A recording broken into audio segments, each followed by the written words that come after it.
Jail में नाना के पास हजारों की संख्या में फैन मिल आती।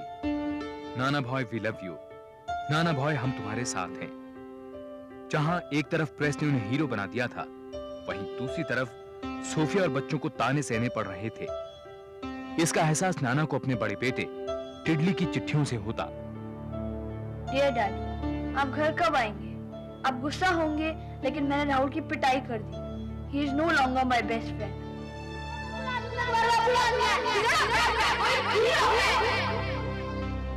क्या आप सचमुच बुरे आदमी हैं? मैंने मम्मी से पूछा तो वो तो कुछ बोलती ही नहीं है। आपका टिडली।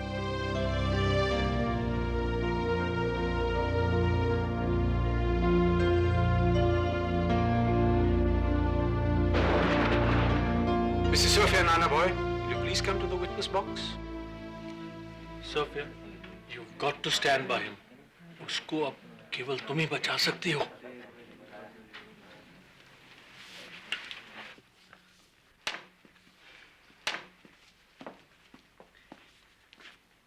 मिसेज नाना भॉय, क्या आप इन लेटर्स को पहचानती हैं?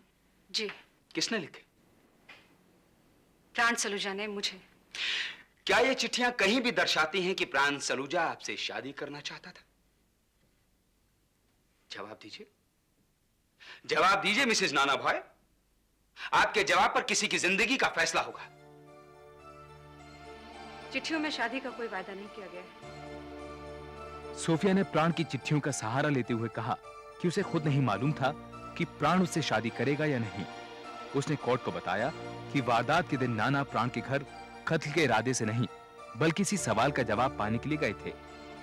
प्रोसिक्यूशन का मानना था कि सोफिया अब अपने पति को बचाने के लिए साफ झूठ बोल रही है, लेकिन डिफेंस लॉयर जे दारूवाला ने सोफिया का साथ देते हुए उस दिन के हादसे को एक नई रोशनी में समझाने की कोशिश की। कैप्टन नाना भाई जब अपनी बीवी की बेवफाई का पता चला तो वो टूट गए। एक मायूस, हताश इंसान ने सुसाइड करने का फैसला किया।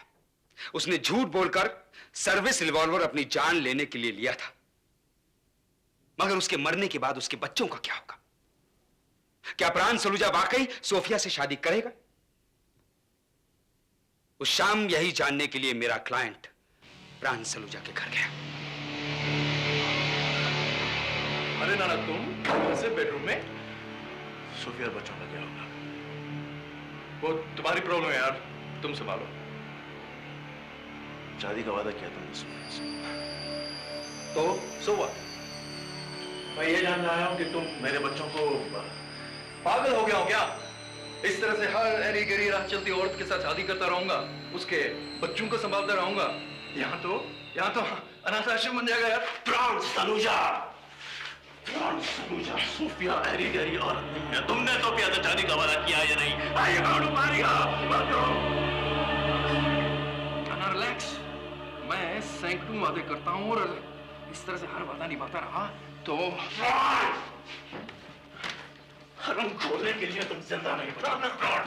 मेरे बच्चों का नाता खोलेगा, मेरे बच्चों का नाता तुम खोलेगा, मेरे बच्चों का नाता सब खोलेगा।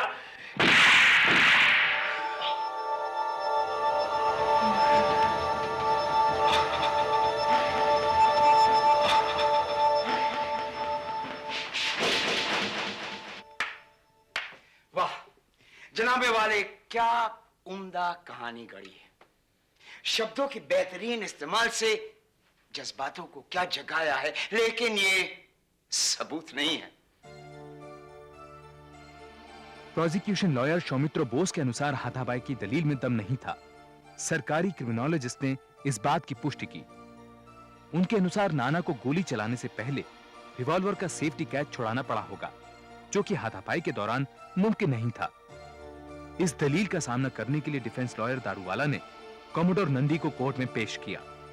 कैप्टन नाना भॉय के सीनियर ऑफिसर उनकी अचूक निशानेबाजी के गवाह थे।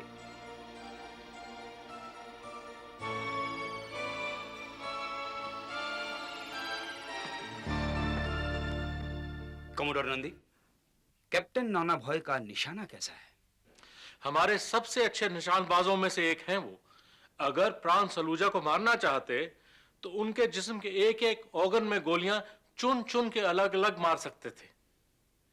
प्राण सलूजा को जो गोलियां लगी, या तो कोई नए सीखे निशानबाज ने लगाई और या फिर हो सकता है एक हाथापाई में चल गई। Thank you commodore Nandi.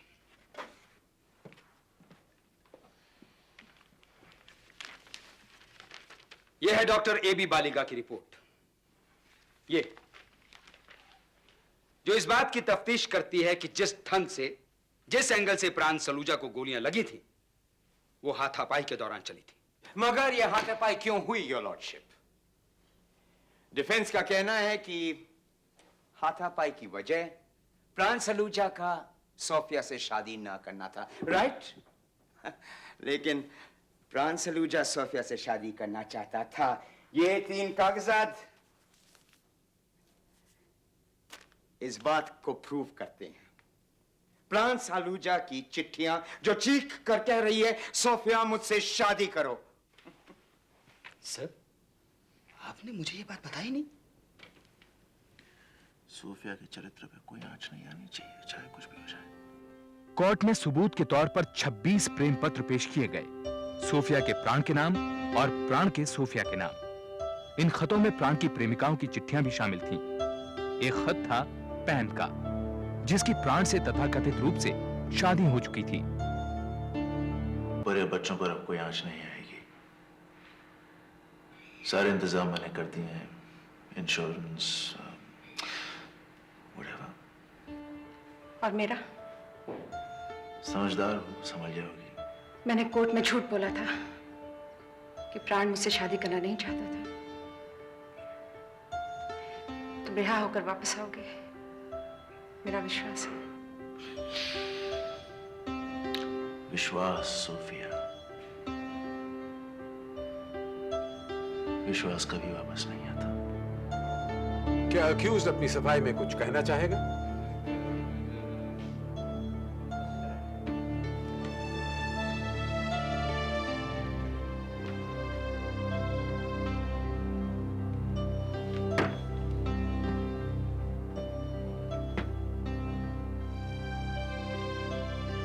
मैं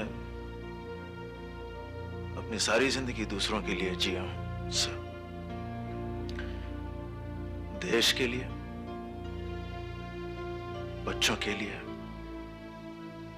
सोफिया के लिए। सोफिया की वजह से उस हाथापाई में तो क्या, अब भी अगर मेरी मौत हो जाती है तो मुझे कोई फर्क नहीं पड़ता है। I did this because I love her. I did this for her honor, sir. I did this for your honor, Sophia.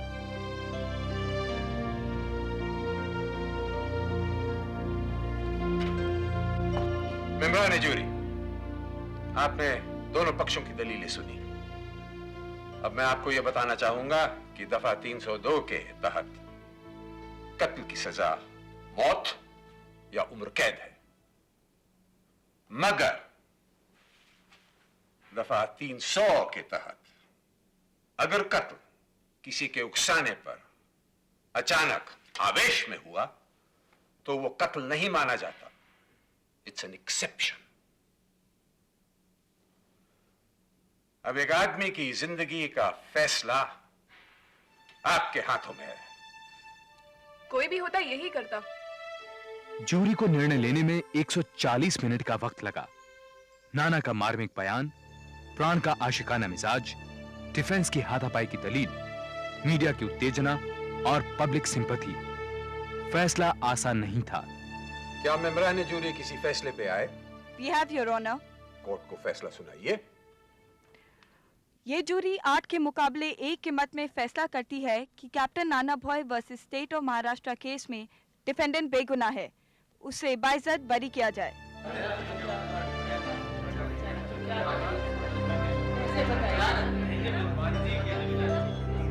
Order, order, order! ये फैसला गलत है। जज्बात है, सबूत है, मजाक है, कानून नहीं। ये हरगिज नहीं होने दूंगा। I will not let a guilty man go scot free. Nana boy कातिल है और उनको सजा मिलेगी। मैं इस केस को हाई कोर्ट की डिवीजन बेंच भेजता हूं।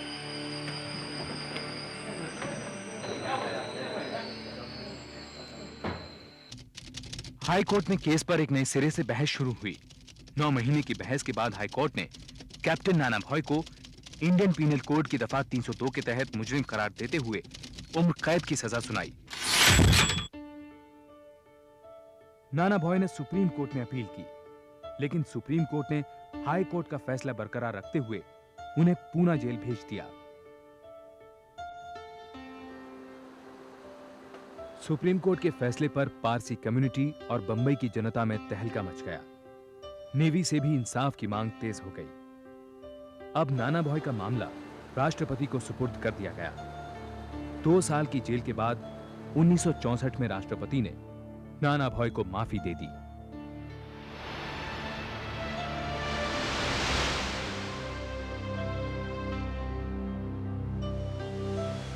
जेल से छूटते ही नाना भॉय सोफिया के पास लौट गए। कैप्टन नाना भॉय सोफिया और अपने 3 बच्चों के साथ कनाडा जा बसे। भारतीय कानून के इतिहास में जूरी द्वारा ट्राई किए अंतिम चंद केसों में से ये एक था। 1962 में जूरी सिस्टम समाप्त कर दिया गया।